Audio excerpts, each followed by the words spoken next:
ভারতের বিজেপি নেতা শুভেন্দু অধিকারী বাংলাদেশকে হুমকি দিয়েছিল যে বাংলাদেশ ভারত থেকে আলু পেঁয়াজ পাবে না। মোদি প্রশাসনও ভেবেছিল বাংলাদেশকে বিপদে ফেলার এই তো সুযোগ। কিন্তু যখন কৃষকদের আলু পেঁয়াজ পচতে শুরু করলো, তখন মোদি বুঝতে পারলো হুমকি উল্টো তাদের উপর এসে পড়েছে। ভারতের দ্বিতীয় রপ্তানিকারক দেশ হিসেবে বাংলাদেশ থেকে ভারতের সর্বোচ্চ রেমিটেন্স আয় হয়, যা ভারতের গড় আয়ের একটা বড় অংশ।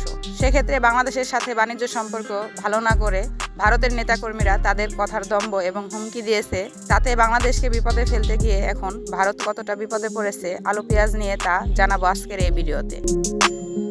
বাংলাদেশে গত 15 বছরে স্বৈরশাসক শেখ হাসিনার পতন এবং ভারতে পালিয়ে যাওয়ার দুই দেশের সম্পর্ক নাজুক অবস্থায় নিয়ে যাচ্ছে। এছাড়া ভারতের মিডিয়াগুলো প্রতিনিয়তই বাংলাদেশের বিরুদ্ধে মিথ্যা সংবাদ প্রচার প্রতিবাদে বাংলাদেশে ভারতের পণ্য বয়কটের আন্দোলন সোচ্চার হচ্ছে সাধারণ মানুষ। অন্যদিকে আলু পেঁয়াজ রপ্তানি করতে না পেরে বিক্ষোভে ফুঁসে উঠছেন ভারতের কৃষকরা। এদিকে বাংলাদেশে গ্রীষ্মকালীন পেঁয়াজ উঠতে শুরু করেছে। তাই নিজ দেশের কৃষকদের পাশে দাঁড়াতে বাংলাদেশের ব্যবসায়ীরা সিদ্ধান্ত নিয়েছে যে তারা আর ভারত থেকে কোনো পণ্য আমদানি করবে না। এর ফলে ভারতে পেঁয়াজে পচন ধরে গিয়েছে। বিরাট লোকসানের মুখে সেখানকার কৃষক এবং ব্যবসায়ীরা। আর এই জেদ ধরে তাদের এই পরিণতির জন্য কলকাতার ব্যবসায়ী এবং কৃষকেরা মোদি প্রশাসন, শুভেন্দু অধিকারী এবং মলম সাংবাদিক ময়ূক রঞ্জনকে দায়ী করছেন এবং তাদের শাস্তিও দাবি করেছেন ভারতের কৃষকরা। ভারতীয় ব্যবসায়ীরা জানিয়েছেন, বাংলাদেশ পেঁয়াজ রপ্তানি সীমিত করায় ভারতের বাজারে পেঁয়াজের দাম কমে গেছে। সেক্ষেত্রে কৃষকরা ন্যায্য মূল্য পাচ্ছে না। দেশটির বিভিন্ন অঞ্চলে পেঁয়াজের দাম পড়ে যাওয়া ইতিমধ্যেই পেঁয়াজ নিয়ে দেশটির অভ্যন্তরে একটি বিশৃঙ্খলা পরিস্থিতির সৃষ্টি হয়েছে।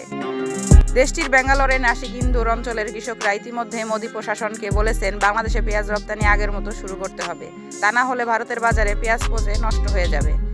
এতে কপালে চিন্তার ভাঁজ দেখা দিয়েছে ভারতের কৃষকদের। তবে ভারতীয় পেঁয়াজ সীমিত পরিসরে আমদানি করে স্বস্তিতে নেই বাংলাদেশের আমদানিকারক ও ব্যবসায়ীরা। বাজারে বিক্রি হচ্ছে না ভারতীয় পেঁয়াজ, এতে বিপাকে পড়েছেন বাংলাদেশের ব্যবসায়ীরা। বাজারে ইতিমধ্যেই পেঁয়াজের দামও কম এবং সবচেয়ে বেশি চাহিদা এই দেশি পেঁয়াজের।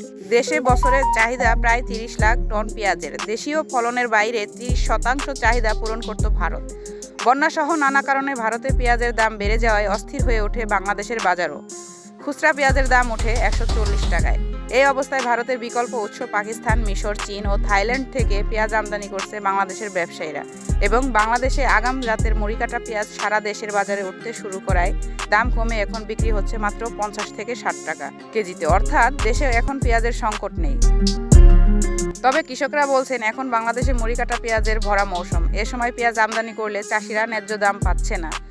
বিদেশ থেকে পেঁয়াজ আমদানি বন্ধ করা হলে কৃষকেরা বিরাট লোকসানের হাত থেকে রক্ষা পাবেন। সেই সাথে আগামীতে পেঁয়াজ চাষে উৎসাহ পাবেন। তাই নিজ দেশের কৃষকদের বাঁচাতে হলে এখনই আমদানি বন্ধ করতে হবে, কারণ কৃষক বাঁচলে দেশ বাঁচবে। প্রিয় দর্শক, আজ এ পর্যন্তই। আল্লাহ হাফেজ।